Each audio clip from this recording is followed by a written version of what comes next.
Nous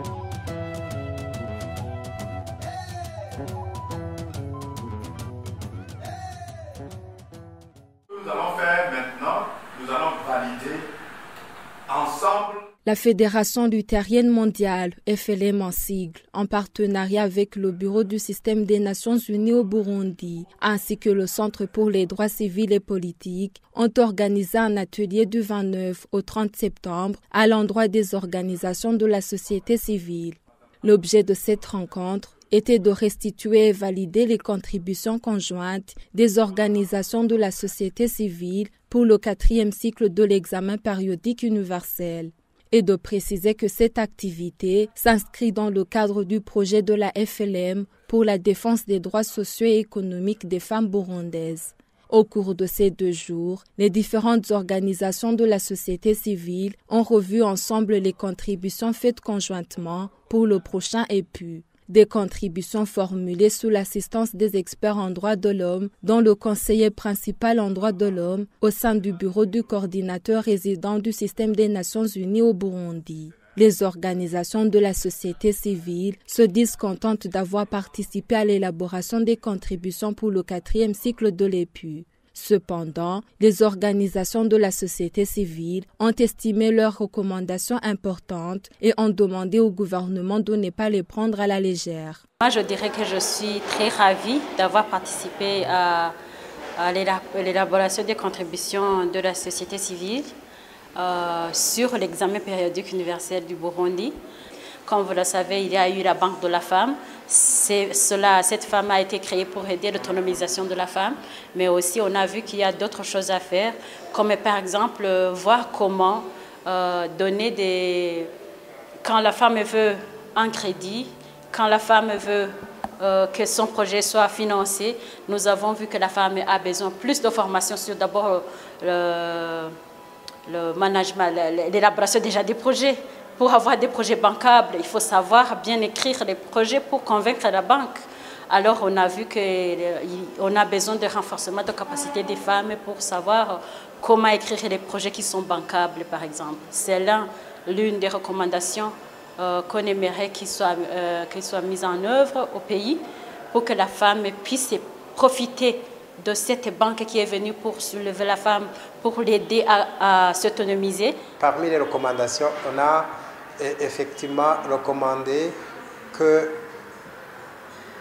les textes juridiques du pays donnent une place pour la participation dans les instances de prise de décision pour les personnes handicapées.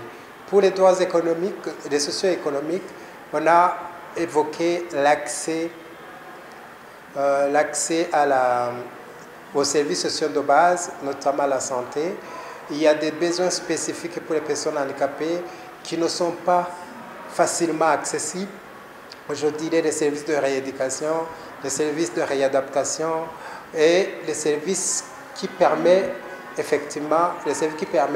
l'accès aux outils de mobilité comme les béquilles, les chaises roulantes.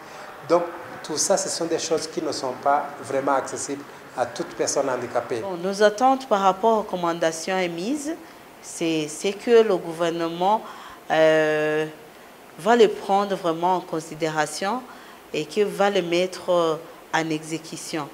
Et autre attente, c'est que le gouvernement va voir clair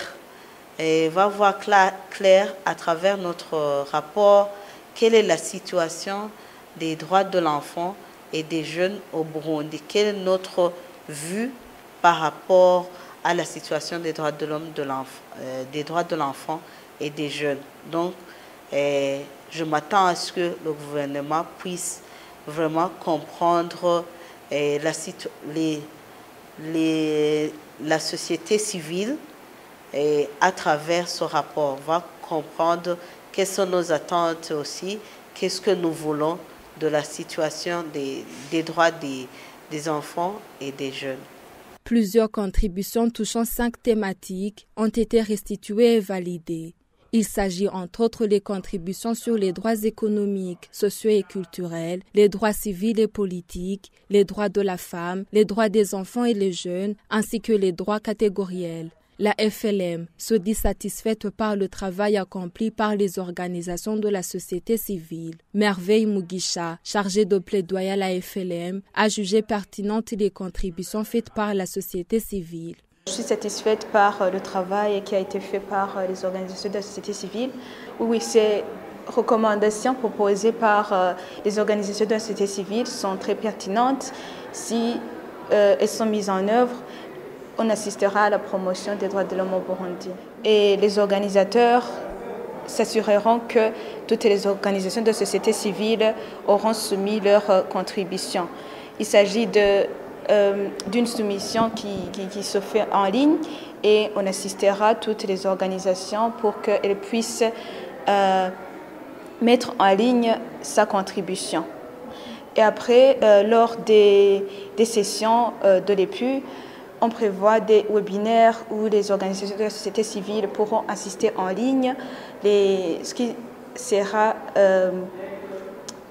fait dans la session. Signalons que les organisations de la société civile n'ont que jusqu'au 11 octobre pour avoir soumis leurs contributions qui seront analysées dans le prochain EPU prévu pour le mois de mai 2023. L'utilisation des cartes d'assurance maladie dans tous les services.